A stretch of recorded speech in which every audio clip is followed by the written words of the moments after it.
પ્રભુ ઈસુ ખ્રિસ્તના નામમાં આપ સર્વને પ્રેમી સલામ. અને આજે આપણે હોશિયા પ્રબોધકના પુસ્તક આગળના અધ્યાયમાં અભ્યાસ કરવા જઈ રહ્યા છે.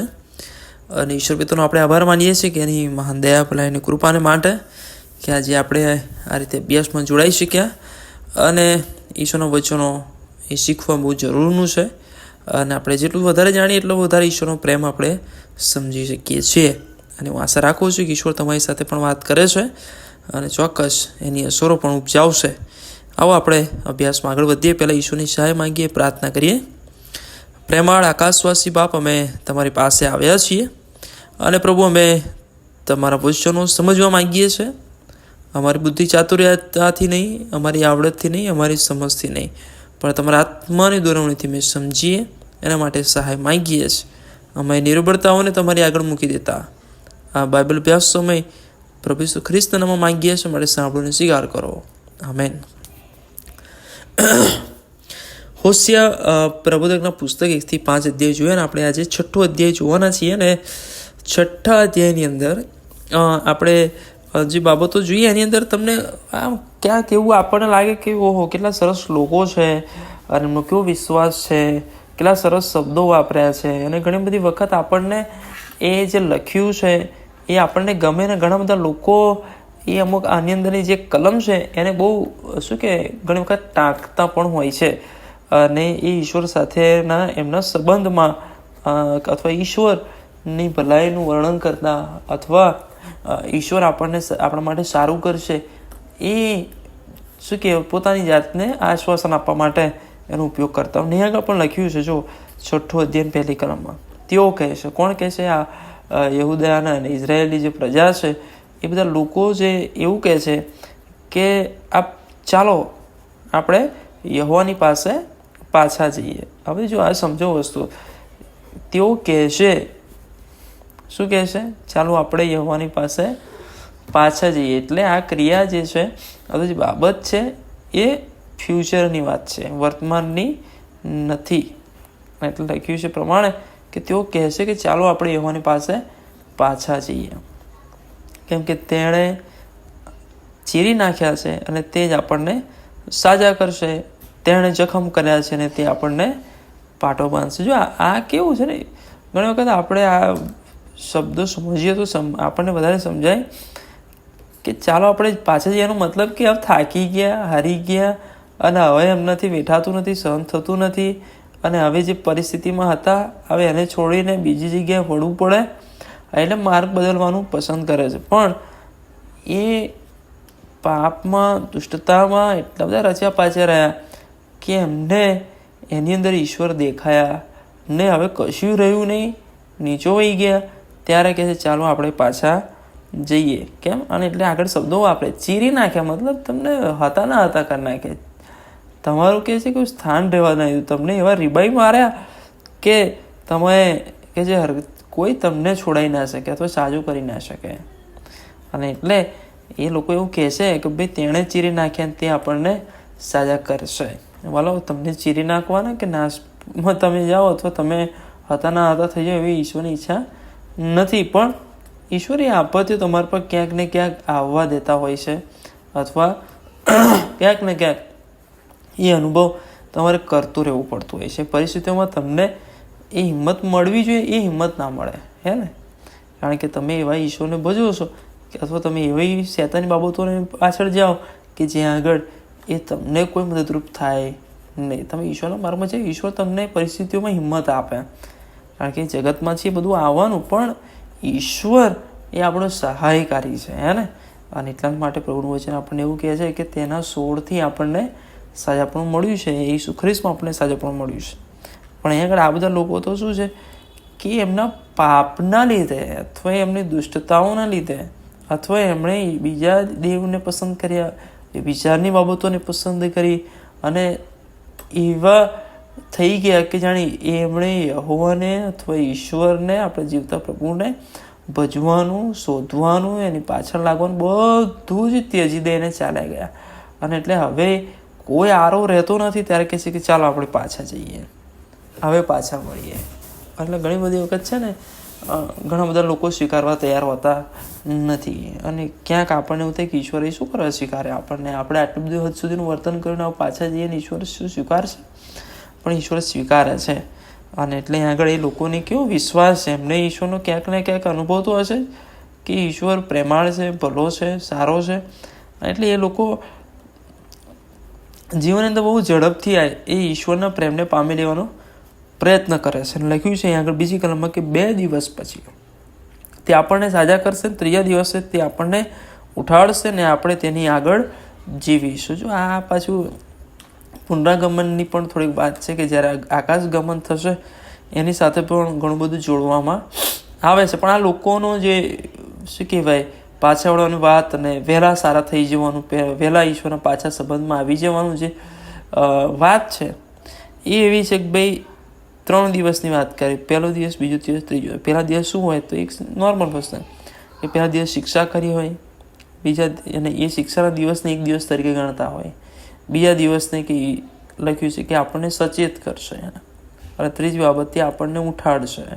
એ આપણી સાથે હવે આપણે સારા થઈ જઈશું અને આપણે તેની સાથે તેની આગળ જીવીશું. અને એ છે પણ વાત કે જ્યારે એનું આવવું થશે ત્યારે આપણે જેવો એના પર વિશ્વાસ કરે છે એને એની તરફ લઈ જશે, આકાશગમન થશે, ઉચકાઈ જઈશું અને આપણે સદા એની સાથે રહીશું. ને અહીં આગળ જ્યારે શબ્દોની શું કે દિવસોની વાત કરે ત્યારે ઈશ્વરના વચન પ્રમાણે જો જોઈએ તો 1 દિવસ એ 1000 દિવસ બરાબર છે. પણ અહીં આગળ જે બાબત છે કે આમ જો પ્રેક્ટિકલી જોઈએ અથવા શબ્દ જોઈએ તો આપણને એવું શું ખબર પડે કે એમને બહુ ઝડપથી છે કે આપણું જે શું કહેવાય ઈશ્વર સાથેનો સંબંધ છે બહુ ઝડપથી આપણે એમાં આગળ કૂદી પડીશું અથવા જઈશું અને એની આગળ આપણે જીવીશું.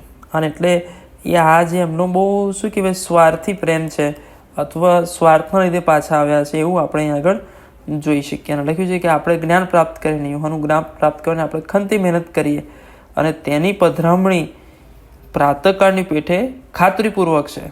તે વરસાદની પેઠે, પૃથ્વીને શીતનાર પાછલા વરસાદની પેઠે એ આપણી પાસે બહુ મોટા વિશ્વાસ સાથે પાછા ફર્યા છે, તો પાછા ફરવા માગે છે તો ફરશે. અને એવા આ લોકો છે. પણ પ્રભુનું વચન શું કહે છે એ 4થી કલમથી આગળ કે એ તો બહુ પ્રભુ પ્રેમથી કહેતો હોય એવા શબ્દો નથી. આ પ્રેમ કે હું તને શું કરું કે છે, યહૂદે હું તને શું કરું. અને એટલે ઈશ્વર બહુ ગુસ્સેથી જાણે બોલતા હોય ને એમ જાણે વાત કરે છે કે છે તમારી ભલાઈ સવારના વાદળ જેવી છે ને જલ્દીથી ઉડી જનાર ઝાકળના જેવી. તમારા શબ્દો અને તમારું પાછા ફરવું ને તમારો પ્રેમ બતાવવો અને તમારી આશાઓ રાખવી અને મારી સાથે ચાલવું એ તમારું તો કેવું છે બહુ પડવાર જેવું છે. તમારી ભલાઈ જે છે, તમારું જે સારાપણું છે એ વાદળના જેવું છે કે હમણાં દેખાય ને થોડી વાર પછી ના હોય, ઝાકળના જેવું છે, હમણાં દેખાય છે તો આપણને ઉડી જાય. અને એટલે આ પરિસ્થિતિ એ આ લોકોની છે. પ્રભુ ઈશ્વર આપણું ગુસ્સે થાય અને ચોક્કસ થાય. લખવામાં આવ્યું છે પ્રમાણે 5મી કલમથી આગળ કે એ માટે મેં તેઓને પ્રબોધકોની મારફતે કતલ કર્યા છે અને મારા મુખના વચનથી મેં તેઓનો સંહાર કર્યો છે અને મારા ન્યાય ચૂકવાતા પ્રગટતા અજવાળારૂપ છે, કેમ કે હું ભલાઈ ચાહું છું અને યજ્ઞાર પણ નહીં અને દેનારપણું કરતાં ઈશ્વરનું જ્ઞાન ચાહું છે. બધા લોકો પાછા ફરે ને એટલે શું છે કે ઈશ્વરને ખુશ કરવાનો પ્રયત્ન કરે, હે ને.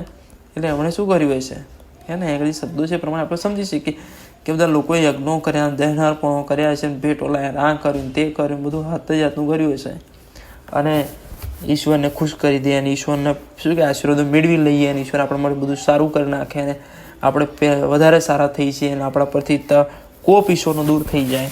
એટલે બહુ ઝડપથી બહુ વહેલી તકે એ પાછા ફરવાનો અથવા પાછું સારું થઈ જવાની આશા એ રાખે છે. પણ એમનો જે માર્ગ છે એ એવો માર્ગ છે કે બહુ ઝડપથી બહુ ક્વિક રિઝલ્ટ એમને જોઈએ છે.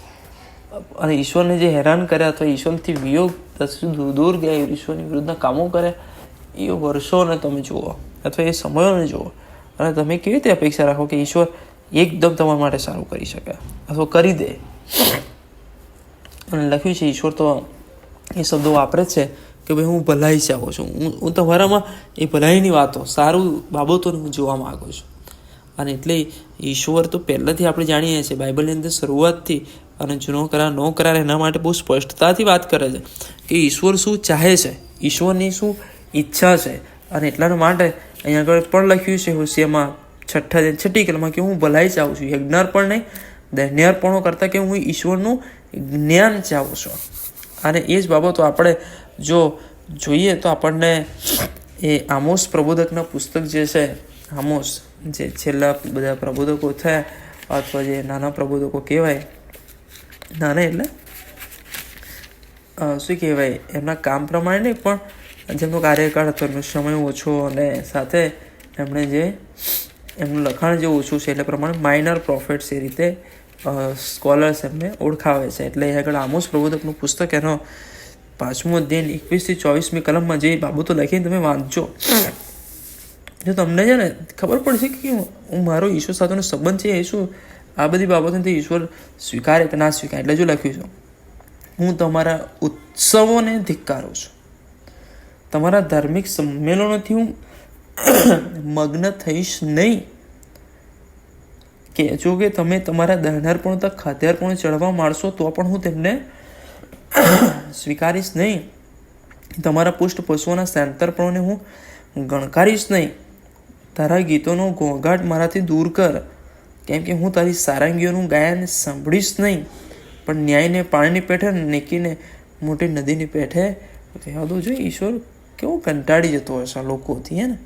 કારણ કે ભજન કરો, આરાધના કરો, અર્પણો લાવો, ઉત્સવો કરો, સંમેલનો ભરો, પણ એમાં કોઈ પણ રીતે ઈશ્વરને ગમે એવી કોઈ બાબત નથી. ઈશ્વર કંટાળી જાય છે, ઈશ્વરને નથી ગમતું. સારું છે પણ એની અંદરનો જે ભાવ છે જ્યારે નથી જોવા મળતા, ઈશ્વર કંટાળે છે. ઈશ્વર શું શબ્દો આવે, ધિક્કારો છો, હું મગ્ન થઈશ નહીં, સ્વીકારીશ નહીં, અને કહે છે ગણકારીશ નહીં, દૂર કર, સાંભળીશ નહીં. આવા શબ્દો એ ઈશ્વર એ વાપરે છે. એટલે માથે લખેલી સુવાર્તા 9મો અધ્યાય અને એની 13મી કલમની અંદર પણ આ દહનાર્પણ ને યજ્ઞાર્પણ વિશેની વાત કરવામાં આવી. ઈશ્વર શું ચાહે છે અને ઈશ્વર શું અપેક્ષા રાખે છે. 9મો અધ્યાય ને 13મી કલમમાં લખ્યું છે પ્રમાણે, યજ્ઞ કરતા હું દયા ચાહું છું. એનો શું અર્થ છે તે જઈને શીખો, ન્યાયીઓને પણ પાપીઓને તેડવા હું આવ્યો છું. એટલે યજ્ઞોની બધી બાબતો તમે કરો છો, પણ જે ઈશ્વર ચાહે છે એ તમે કરતા નથી. જે પ્રભુ કહે છે કે એ હું ચાહું છું. અને એ જ માથે લખેલી સુવાર્તામાં 12મા અધ્યાય 7મી કલમમાં પણ એ બાબત એ લખેલી છે. 12મો અધ્યાય અને 7મી કલમ આપણે વાંચીએ. લખવામાં આવ્યું છે, યજ્ઞ કરતા હું દયા ચાહું છું. એનો અર્થ જો તમે જાણતા હો તો નિર્દોષને તો તમે દોષિત ના ઠરાવો. એટલે અહીંયા આગળ ઈશ્વર છે ને એ શું કહેવાય, પહેલો જે રાજા થયો શાઉલને એને પણ કીધેલું કે ભાઈ હું યજ્ઞોથી દહનાર્પણોથી રીઝતો નથી. ઈશ્વર આજ્ઞા પાલન એ ચાહે છે અને એ ઈશ્વર ભલાઈનું કૃત્ય ચાહે છે. તમે સારા બનો, સારું જીવન જીવો, ઈશ્વરના માર્ગોને સ્વીકારો, એની આણ સ્વીકારો, એ એને ગમે છે. પણ જો અહીંયા આગળ તો બધાએ એ જ પ્રમાણે કામ કરવાનું ચાલુ રાખ્યું. અને એટલા માટે ઈશ્વર કહે છે કે તમે એવું અપેક્ષા રાખશો બધું, પણ કે તમારા પર ગુસ્સો આવે છે મને, કારણ કે તમે એ શું કહેવાય થોડા સમય માટે મારી પાસે આવો છો, સ્વાર્થના સંબંધથી મારી પાસે આવો છો, અથવા તમારા પાસે કોઈ આરો રહ્યો નહીં એટલે મારી પાસે આવો. તમે પ્રેમ કરો છો અથવા મને ઈશ્વર તરીકે તમારા ઈશ્વર તરીકે સ્વીકારવા માગો છો, એવી રીતે નહીં. અને આગળ લખવામાં આવ્યું છે પ્રમાણે આગળ પણ તેઓએ આદમની પેઠે કરારનું ઉલ્લંઘન કર્યું અને તેમાં તેઓએ મારી વિરુદ્ધ કપૂટ કર્યું છે. અને ગિલ્યાદના અન્યાય કરનારાઓનું નગર છે, તેના રથના ડાઘા લાગે છે. અને જેમ લૂંટારાના ટોળા કોઈ માણસની રાહ જોઈને છુપાઈ રહેશે, તેમ યાજક મંડળ શેખેમ તરફના રસ્તામાં ખૂન કરે છે. હા, તેઓએ નંપટપણું કર્યું છે. અને 10મી કલમ કહે છે, ઇસ્રાયેલના લોકમાં મેં કમકમાટ ઉપજાવે એવી એક બાબત જોઈ છે. ત્યાં એફ્રાઈમમાં વ્યભિચાર માલુમ પડ્યો છે અને ઇસ્રાયેલ ભ્રષ્ટ થયો છે. બોલો, પાપો પાપો પાપો, દુષ્ટતા અને અન્યાય અને ઈશ્વર ન ગમી બાબતોમાં લોકો રચ્યા પચ્યા. અને આજે આ જગતની અંદર, આ સમયની અંદર પણ આ જ બાબત ચાલી રહી છે કે ઈશ્વરને ન ગમે, ઈશ્વરને કંટાળો આવે, એ જ પ્રકારની બાબતો એ જ ચાલી રહી છે. અને વાલો વ્યભિચાર આજે કે આપણને એવું લાગે પહેલાં જે વ્યભિચારની વાતો આપણે સાંભળીને આપણને કદાચ એવા વ્યભિચાર અમે ક્યાં કરીએ છીએ. વાલો આજે એ ચારે તરફ એ જ ચાલી રહ્યું છે. એમાંથી બહાર નીકળવાની એ બહુ મોટી જરૂર છે. પ્રભુ કહે છે કે મેં ભ્રષ્ટ થઈ ગયેલા જોયા છે. અને 11મી કલમ લખ્યું છે, વળી હે યહૂદિયા, જ્યારે હું મારા લોકની ગુલામગીરીમાંથી પાછા લાવીશ ત્યારે તારે સારું કાપણી ઠરાવેલી છે. સારા દિવસો એ ઈશ્વર ચોક્કસ આપશે, એ થશે.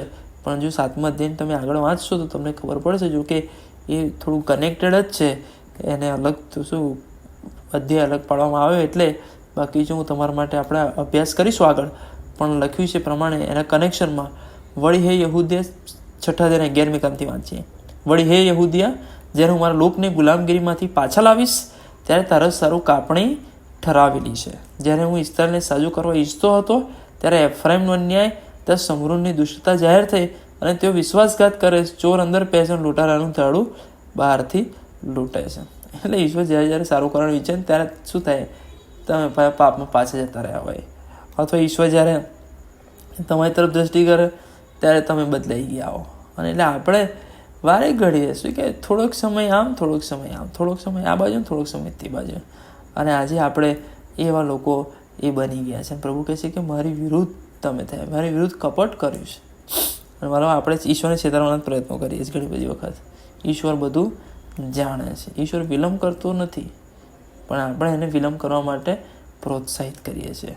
અને એટલા માટે વાલાઓ, ઈશ્વર શું ચાહે છે આપણી પાસે એ સમજવું બહુ જરૂરનું છે, હે ને. અને એટલા માટે આપણે ઘણી બધી વખત આપણને મનગમતી બાબતોને દ્વારા ઈશ્વરને રાજી કરવાના પ્રયત્નો કરે, પણ એવી રીતે નહીં. ઈશ્વરને જે ગમે છે એનાથી ઈશ્વર રાજી થાય. તમને ગમે એનાથી ઈશ્વર ના રાજી થાય, હે ને. અને એટલે આજે પણ આપણે જગતમાં જેવો પ્રેમ કરીએ એવો જ પ્રેમ ઈશ્વર તરફ કરવાનો આપણે પ્રયત્ન કરીએ છીએ, હે ને. અને એવો પ્રેમ ઈશ્વર ચાહતા નથી. અને એટલે આપણે કોઈને એવી રીતે પ્રેમ ના કરી શકીએ કે આપણને જે ગમે છે. આપણે પ્રેમ એ રીતે કરી શકીએ કે સામેવાળી વ્યક્તિને શું ગમે છે. અને એટલા માટે ઈશ્વરને જે ગમે છે, ઈશ્વરને જે પસંદ છે, તો એક જ બાબત ભલાઈ, એની આજ્ઞા પાડવું અને દયા. જો આપણે એવું કરીએ છીએ તો ઈશ્વર ચોક્કસ આપણેથી ખુશ થાય છે, ઈશ્વરનો મહિમા વધે છે અને ઈશ્વરની ઈચ્છાઓ આપણા જીવનમાં પૂરી થાય. ચોક્કસ ઈશ્વર આપણું સારું કરે છે, આપણું સાંભળે છે, પણ વાલો આપણે વારે ઘડી અને તે ફરી જઈએ છીએ એ ઈશ્વરને કંટાળો પણ ઉપજાવે છે. એટલે હું આશા રાખું છું કે પ્રભુ આ બધું દ્વારા આપણી સાથે વાત કરે અને આપણે પોકળ કે થોડા સમય માટેના જ એ શું કહેવાય ખ્રિસ્તીઓ ના બની રહીએ, પણ વાલો આપણે એના સાથેના સંબંધમાં કાયમના માટે આપણે રહેવાની બહુ જરૂરનું છે. અને આ લોકોએ પશ્ચાતાપ કરવા કહે છે કે ઇઝરાયલને વિનંતી કરીએ, અને એ બધી બાબતો આપણે જોઈ શકીએ છીએ. અને એટલે ઇઝરાયલ અને યહૂદિયા બંનેની જે પાપી અવસ્થા છે અહીં આગળ આપણને માલુમ થાય છે કે કેવા પાપો એમણે એ કર્યા. અને આપણે એ બાબતોને સમજવાની ખાસ જરૂર છે. પ્રભુ આ બાબત દ્વારા ઈશ્વર આપણી સાથે વાત અને વ્યવહાર કરે. આપણે આગળના અધ્યાયમાં હવે વધીશું. હવે નાતાલના સમયો પણ છે, પણ જેમ સમય મળશે એમ આપણે આગળ વધતા જ રહીશું, જેથી કે બાઇબલ અભ્યાસ એ શું કહેવાય રહી ના જાય, અથવા બાઇબલ અભ્યાસને આપણે શું કહેવાય ઓછું મહત્ત્વ આપીએ એવું ના બને, પણ આપણે શીખતા રહીશું. અને સમયને આવતા મહિનાની એક્ઝામ પણ લેવામાં આવશે. હું આશા રાખું તમે તૈયારી કરી રહ્યા છો અને આપણે આવના દિવસમાં એનો અભ્યાસ કરીશું. પ્રભુ આ અભ્યાસ દ્વારા તમને બધાને એનો આશીર્વાદ આપે. પ્રાર્થના કરીએ. પવિત્ર ઈશ્વર, તમારા વચન માટે મેં આભાર માનીએ છીએ, કારણ કે પ્રભુ તમે જે ઈચ્છો છો એ તમે તમારા પવિત્ર શાસ્ત્ર મને જણાવ્યું છે, અને એમાંથી અમે શોધીએ અને એ પ્રમાણે જીવીએ, જેથી કંઈ તમારી ઈચ્છાઓ પૂરી થાય. અમે પાપી છે, અમારા પાપોની ક્ષમા આપજો, કે જેથી કહીને પ્રભુ અમે તમને પસંદ પડ્યું જીવન જીવી શકીએ. અને પ્રભુ તમારા પુત્ર પ્રભુ ઈસુ ખ્રિસ્તમાં અમને જે જીવન મળ્યું છે એ જીવન માટે અમે તમારી સ્તુતિ કરીએ છીએ. પણ એ જીવન અમે ફક્ત સ્વાર્થ માટે નહીં, પણ પ્રભુ અમે તમારા પ્રેમને અનુસરીને, તમારી આજ્ઞાઓ પાડીને, દયાવાન બનીને અને તમારા વચન પ્રમાણે ભલાઈના કૃત્ય કરનારા બનીને તમને મહિમા આપીએ એવું તમે થવા દો. તમારા પવિત્ર વચન માટે આભાર માનતા પ્રભુ ઈસુ ખ્રિસ્ત મારફતે માંગીએ છીએ. સાંભળો ને સ્વીકાર કરો. આમેન. હવે આપણા તારનાર પ્રભુ ઈસુ ખ્રિસ્તની કૃપા, દેવ બાપનો પ્રેમ, પ્રભુ પવિત્ર આત્માની દિવ્ય અને મીઠી સંગત અને આશીર્વાદ આપણી સાથે તેના સર્વ લોકોની સાથે હમણાં તે સદા સર્વકાળ સુધી રહો. આમેન.